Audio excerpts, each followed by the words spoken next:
Saya pulang ke rumah dari pemakaman ibu saya dan mendapati istri saya terkunci di ruang bawah tanah. Putri remaja kami melakukan ini padaku, dia menangis. Ketika putri saya tiba, semuanya akhirnya masuk akal.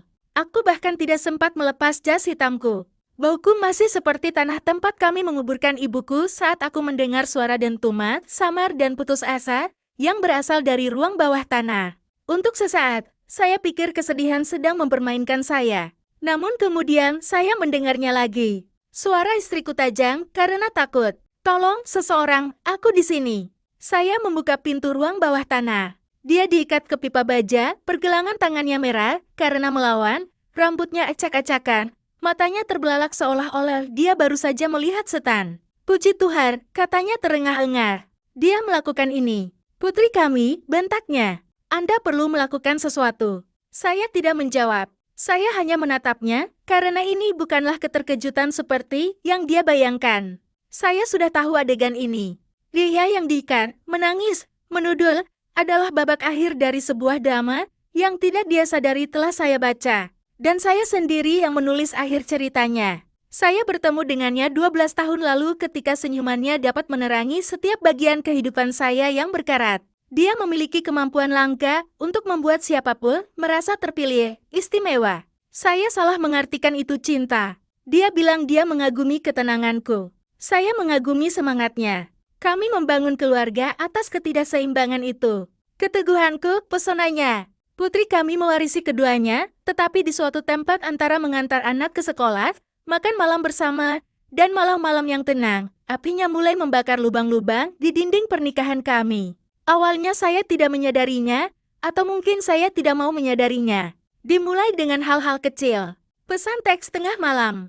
Dia mengunci layarnya setelah tiba-tiba memakai parfum pada malam hari ketika dia mengaku kelelahan. Lelucon yang tak pernah dijelaskannya. Lalu pada suatu malam, aku melihat bayangannya di jendela dapur, tersenyum ke arah telepon genggamnya, dengan cara yang sudah bertahun-tahun tidak pernah dilakukannya padaku, bukan patah hati yang saya rasakan. Itu adalah kejelasan. Saya tidak mengkonfrontasinya. Saya tidak pernah melakukan sesuatu tanpa memahami gambaran utuhnya. Dan gambaran lengkapnya datang dengan cepat. Pesan, panggilan, foto yang dihapus, penyimpanan awannya tetap saja mengkhianati, seorang pria yang lebih muda, seseorang yang dia pikir lebih pantas dia dapatkan daripada aku. Namun bagian terburuknya bukanlah perselingkuhannya. Begitulah cara dia memperlakukan putri kami. Rasa jijik, rasa menyalahkan, rasa cemburu ketika gadis kita condong ke arahku, bukan ke arahnya. Malam ketika putri kami datang ke kamarku sambil menangis, mengatakan bahwa ibunya berteriak bahwa dia telah merusak segalanya, sesuatu yang dingin merasukiku. Bukan kemarahan, tapi keputusan.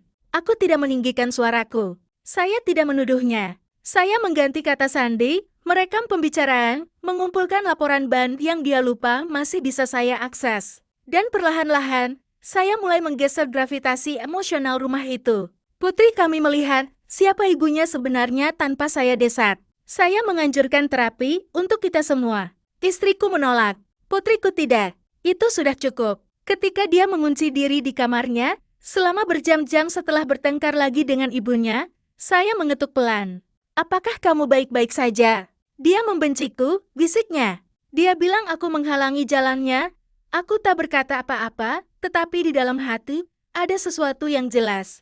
Pemakaman ibuku seharusnya menjadi hari yang paling lembut dalam hidupku, hari di mana kesedihan membuat semua orang lebih lembut. Tetapi istriku tidak datang.